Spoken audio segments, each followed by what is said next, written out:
All right, let's dive in. We're just going to spend a few minutes real quick on this. And I wanted to get your take on a few things.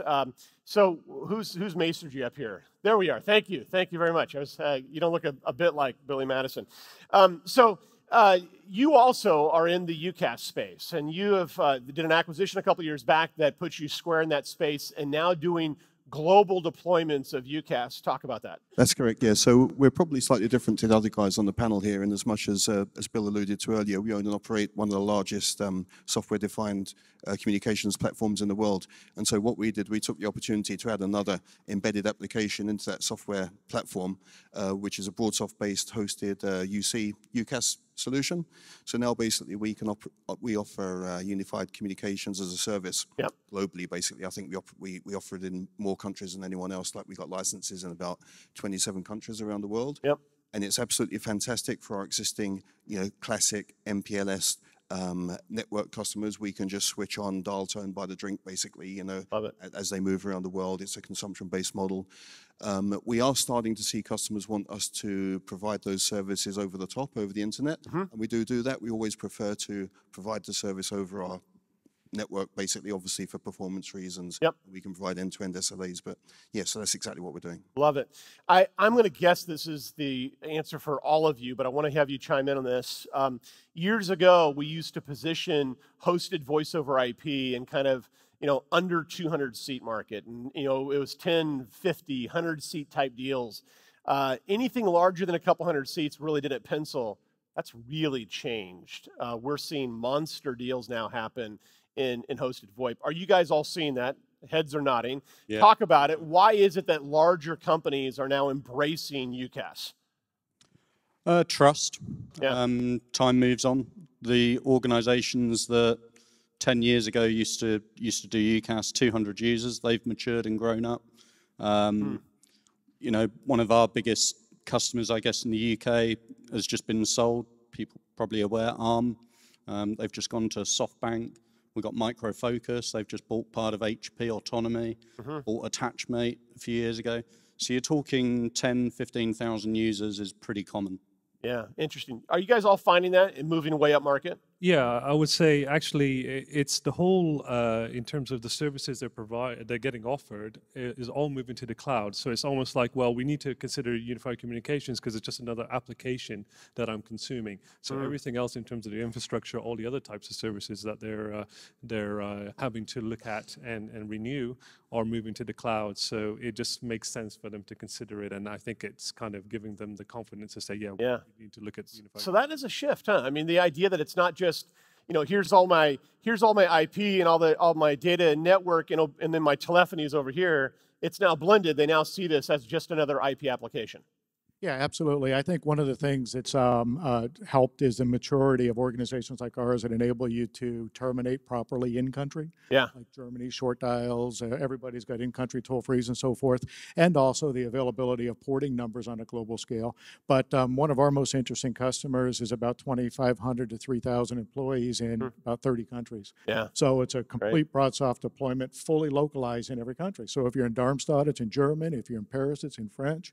If you're in Sao Paulo, it's in Portuguese. Right. Talking about text on the phone as well as voicemail prompts. And if it's in America, it's in a really weird language. No idea what it is in the U.S. Yeah, good, excellent. Talk about that, Michael. I mean, you're seeing bigger deals as well.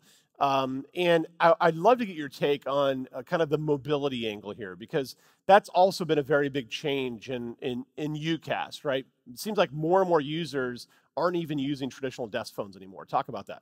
Right, so I think the trust aspect was key.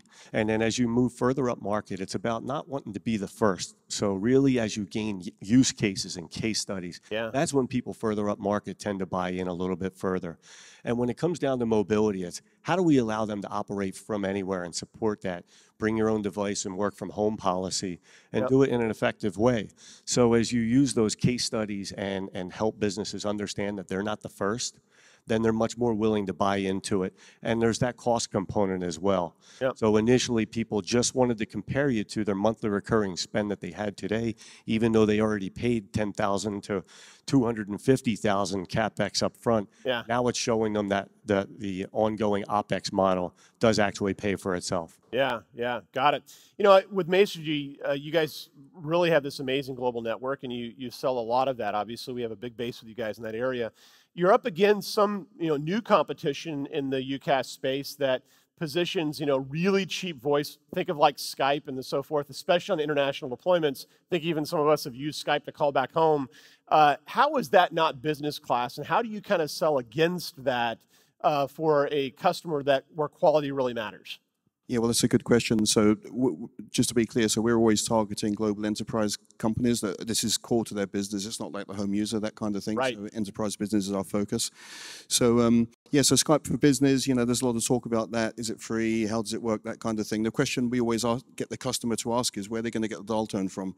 Because typically Skype for Business, it's like it's the UC aspects of Youcast, but not necessarily the telephony parts. And understand that if you get the right licensing from Microsoft, I think it's an E5 license, you can actually get your dial tone from Microsoft, but then there's a whole question mark around, and I'm not trying to belittle the service at all, but there's a whole question mark around who they're interconnecting with, who they're peering with, etc. Sure. So basically, the way we're dealing with this is that we integrate fully with Skype for Business as the application. We can provide dial tone at the back end of that, and we're known more as a telecoms company in that sense Yep. than Microsoft would be.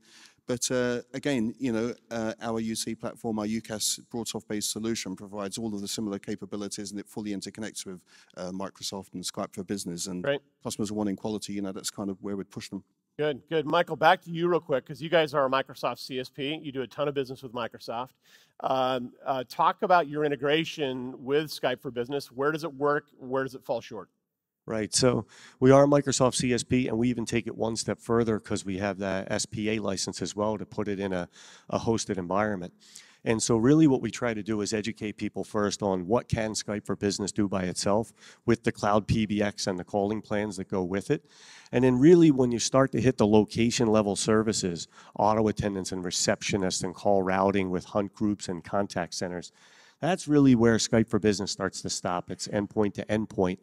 And so we like to say, let's bring in Microsoft's E3 package for what you really want to buy from the cloud and applications, and layer on that enterprise-grade voice telephony and become the experts in both areas that you're looking to solidify those solutions.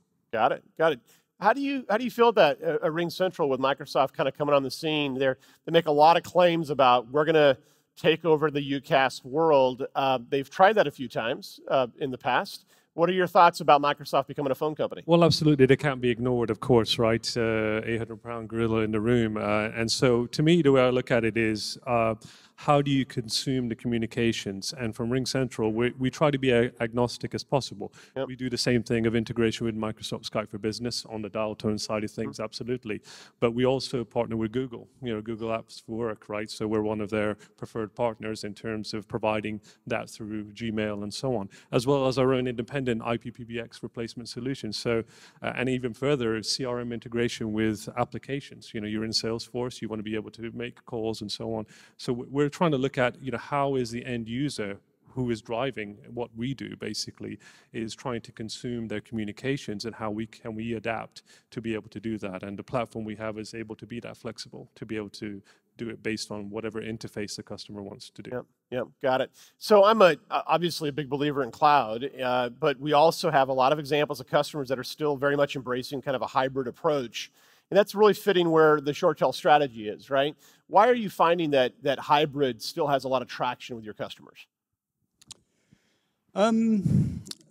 For organizations that have invested over the last, several years, they really don't see a business justification to just rip it and replace. Yeah.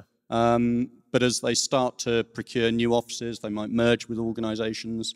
They'll go cloud in those new places, and then there needs to be an integration of the two. Yep. The good thing with us, we have that common operating platform. Yep. So common interface, common user, common set of feature set. Yep. And works very well.